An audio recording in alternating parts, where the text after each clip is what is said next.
నమస్తే.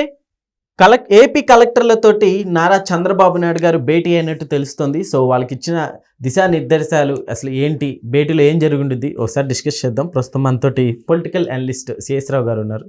వెల్కమ్ చెప్తాం. Hello sir. Hello sir, ఏంటి సార్ ఆ భేటీలో మనం ఏం జరిగింది అనుకోవచ్చు? జనరల్గా కలెక్టర్స్ని మార్చినప్పుడు లేదా మార్చినప్పుడు కూడా రివ్యూ మీటింగ్ పెడుతుంటారు. రివ్యూ మీటింగ్ పెట్టి తమ ఆలోచనలు ఏ విధంగా ఉన్నాయి, ఏ విధంగా రాష్ట్రాన్ని ముందుకు తీసుకెళ్లాలనుకుంటున్నాము అనే దాని మీద చీఫ్ మినిస్టర్ ఒక డైరెక్షన్ ఇస్తారు. ఆ డైరెక్షన్ ఏంటి అనేది గ్రాస్ప్ చేసుకొని కలెక్టర్లు ఎగ్జిక్యూటివ్ సిస్టమ్ మొత్తం పనిచేయాలి. ఆ ఎగ్జిక్యూటివ్ సిస్టంలో కీలకమైనటువంటి వాళ్ళు క్షేత్రస్థాయిలో ఎవరంటే కలెక్టర్స్. ఓకే. సో అందుకని కలెక్టర్లతో రివ్యూ మీటింగ్ పెట్టారు చంద్రబాబు నాయుడు గారు. పెట్టి ఉద్యోగులందరికీ అక్కడ పార్టిసిపేట్ చేసినటువంటి కలెక్టర్లకే కాదు అందరికీ ఒక మెసేజ్ ఇచ్చారు. ఏమి ఇచ్చారంటే, సీఎం అంటే చీఫ్ మినిస్టర్. చీఫ్ మినిస్టర్ అంటే అదేదో పెద్ద కిరీటం కాదు. సీఎం అంటే కామన్ మెన్. ఈ అబ్రివేషన్ని మీరు గుర్తుపెట్టుకోండి. సీఎం అంటే కామన్ మెన్ అనేలాగా నేను భావిస్తున్నాను. ప్రజాసేవకుల్లాగా భావిస్తున్నాను. నేను ప్రజల కోసమే నేను పనిచేస్తున్నానని చెప్పి నేను భావిస్తున్నాను. ప్రజలు నాకు ఎంతో ఇచ్చారు, నేను ప్రజలకు ఏమి ఇచ్చాను అనేటువంటి భావంతో నేను పనిచేస్తున్నాను. కాబట్టి మీరు కూడా అలా పనిచేయండి అని చెప్పారు. అంటే మీరు దర్పానికి పోవద్దు, మీరు కలెక్టర్లు అనేంత మాత్రాన మీరు ఏదో అతీతులం అనేటువంటి భావన ఉండదు. ఒక కలెక్టర్కే కాదు, ఉద్యోగులకి అందరికీ ఒక మెసేజ్ ఇచ్చాడు ఆయన. మీరేదో అతీతులం మేము అని చెప్పి మీరు భావించొద్దు. మీరు ప్రజాసేవకులు అనేటువంటి మానసికమైనటువంటి అభిప్రాయానికి మీరు రండి.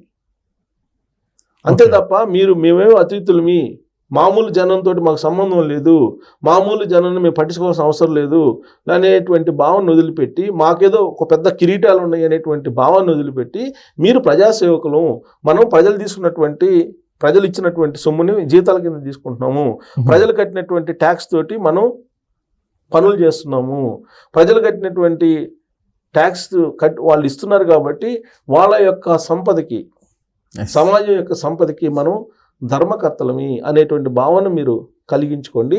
అప్పుడు మీరు పనిచేయగలరు, చిత్తశుద్ధితో అంకిత భావంతో పనిచేయగలరు. మీరు ఫస్ట్ మేము అతిథులమి, మాకేదో ఒక పెద్ద పదవులు ఉన్నాయి అనేటువంటి భావన నుంచి పక్క రండి అని చెప్పారు. పక్కకు వచ్చి సమాజం గురించి, సామాన్యుల గురించి మీరు ఆలోచించండి అని చెబుతూ, సీఎం అయినంత మాత్రం నేను కామన్ మెన్ అని ఫీల్ అవుతున్నాను, కామన్ మెన్ లాగానే నేను వ్యవహరిస్తున్నాను, కాబట్టి మీరు కూడా నాలాగా వ్యవహరించండి, నాలాగా థింక్ చేయండి, నా ఆలోచనలకి సమాంతరంగా మీరు పనిచేయండి, నా విజన్కి అనుగుణంగా మీరు పనిచేయండి, నా విజన్కి అనుగుణంగా మీరు గ్రౌండ్ లెవెల్లో పనిచేసి పర్ఫార్మెన్స్ చూపించండి. అప్పుడు మీకు రాష్ట్రం అభివృద్ధి చెందుతుంది. ఈ రాష్ట్ర అభివృద్ధిలో విజేతలు ఎవరనంటే మీరు విజేతలుగా నిలుస్తారు, మీరు కనుక ఆ భావంతో కనుక మీరు పనిచేస్తే అనేటువంటి ఒక దిశానిర్దేశం ఇస్తూ, మానవీయ కోణం నుంచి మీరు ఆలోచించండి. ప్రతిదానికి చట్టం, రాజ్యాంగం అంటే కొన్ని పనులు చేయలేం. మానవీయ కోణం నుంచి కొన్నిటి చేయాల్సి వస్తుంది, మీరు చేయండి. మానవీయ కోణం నుంచి ఆలోచిస్తూ మీరు చేయండి అని. ఒక చీఫ్ మినిస్టరు ఫైల్ మీద సంతకం బెటరు. ఒక చీఫ్ మినిస్టర్ పరిపాలనలో మొత్తం క్షేత్రస్థాయిలో అన్ని పరిశీలించాల్సింది, ఫైల్ తయారు చేయాల్సింది, ఫైల్ పుటప్ చేసి ఫార్వర్డ్ చేయాల్సింది ఎవరు? Executive system. సో ఈ ఎగ్జిక్యూటివ్ సిస్టమ్ కరెక్ట్గా ఉంటేనే ప్రభుత్వానికి మంచి పేరు వస్తుంది.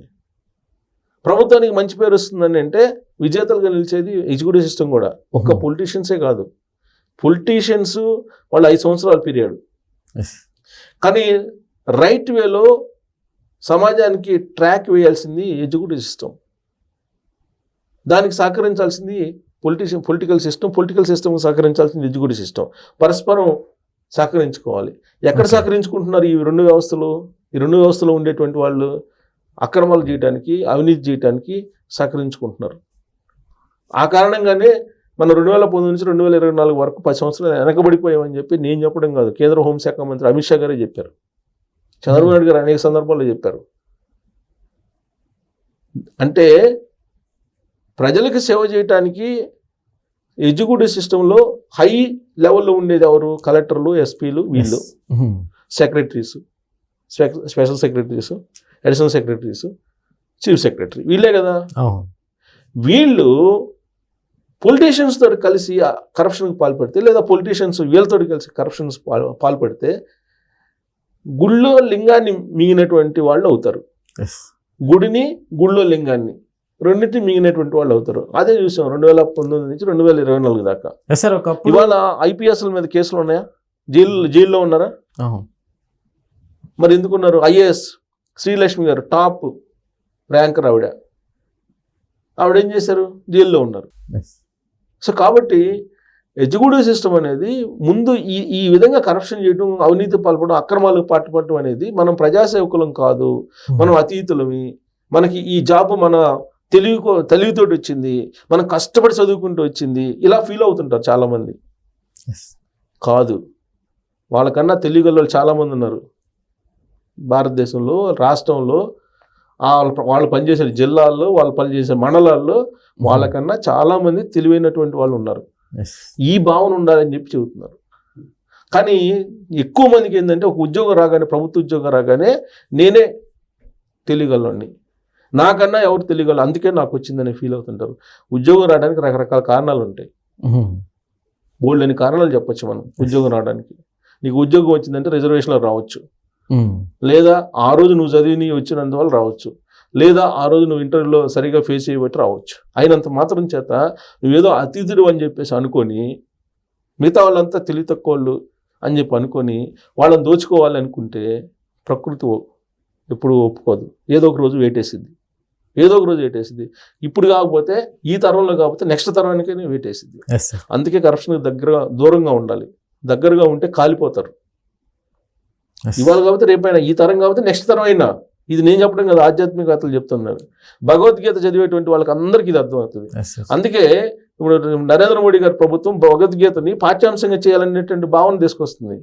అంటే చిన్నప్పటి నుంచి భగవద్గీత సారాంశాన్ని కనుక వంట పట్టించుకుంటే కనీసం కరప్షన్లో కొంత భాగం అన్న తగ్గుతుందని, పూర్తిగా తగ్గుతుందని అనుకోలేం. ఇన్ని భగవద్గీతలు ఎన్ని వచ్చినా పూర్తిగా తగ్గుతుంది అనుకో. ఎందుకంటే భగవద్గీతని పూర్తిగా అర్థం చేసుకునేటువంటి వాళ్ళు ఎవరు మహానుభావులు, రామకృష్ణ పరమహంస లాంటి వాళ్ళు, వివేకానంద లాంటి వాళ్ళు ఎవరు ఉంటారు తప్పితే పూర్తిగా అవగాహన చేసుకుని దాన్ని అనుసరించి బతకాలంటే కూడా బతికే పరిస్థితి లేదు ఇవాళ. సో అట్లీస్ట్ కొంత తగ్గే అవకాశం ఉంది. అందుకే దాని పాఠ్యాంశం కింద ఇప్పుడు చిన్నప్పటి నుంచి ఆ భావాలను నేర్పించాలనేటువంటి ఆలోచన చేస్తున్నారు. సార్ కరప్షన్ అంటే ఒకప్పుడు పోలీసుల దగ్గర ఎక్కువ చాలా మంది ఎక్స్పెక్ట్ చేసేవాళ్ళు, పోలీసులు అనే వాళ్ళు తీసుకుంటారని. ఈ రోజులో ప్రతి చోట ఈ కరప్షన్ జరిగిపోతుంది. అసలు ఇది మామూలే కదా, ఇదే తప్పు కాదు కదా అనే భావనకి తీసుకెళ్ళిపోయారు. మామూలే కదా, తప్పు కాదు కదా అనేటువంటి భావనకి తీసుకెళ్ళిపోయి సమాజాన్ని ఒక రకంగా చెప్పాలంటే అవినీతికరమైన సమాజాన్ని తయారు చేస్తున్నారు. ఇది రాబోయేటువంటి తరాలకి మంచిది కాదు, భవిష్యత్తుకు మంచిది కాదు. సో అందుకే కామన్ మ్యాన్ లాగా మీరు వ్యవహరించండి అని చెప్పి చంద్రబాబు గారు చెప్తూ, మీరు ప్రతిదీ చట్ట పరిధిలో చేయాలనుకుంటే చేయలేము, మానవీయ కోణం నుంచి ఆలోచించండి అని చెప్పి కలెక్టర్లకు ఒక దిశానిర్దేశం చేస్తూ పొలిటికల్ గవర్నెన్స్ అనేది ఉండాలి అని చెప్పారు. పొలిటికల్ గవర్నెన్స్ ఉండాలి.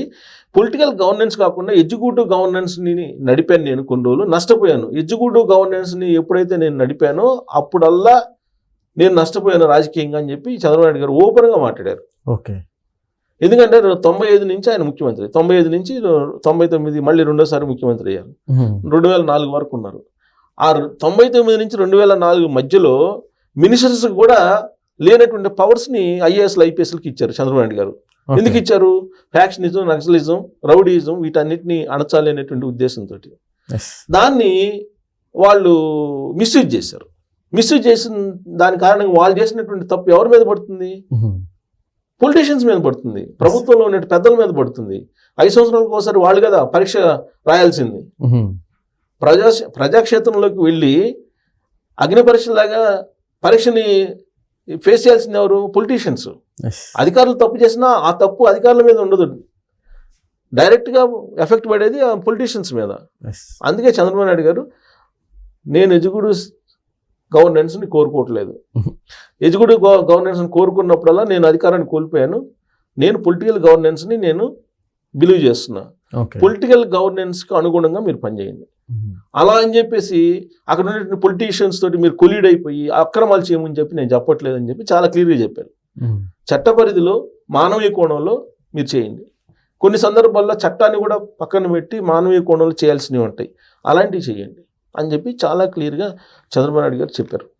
సో ఇది కనుక ఆయన నిజంగా వంట పట్టించుకొని పనిచేస్తే happy Andhra Pradesh, healthy healthy Andhra Pradesh సాధ్యమవుతుంది. Okay sir, thank you.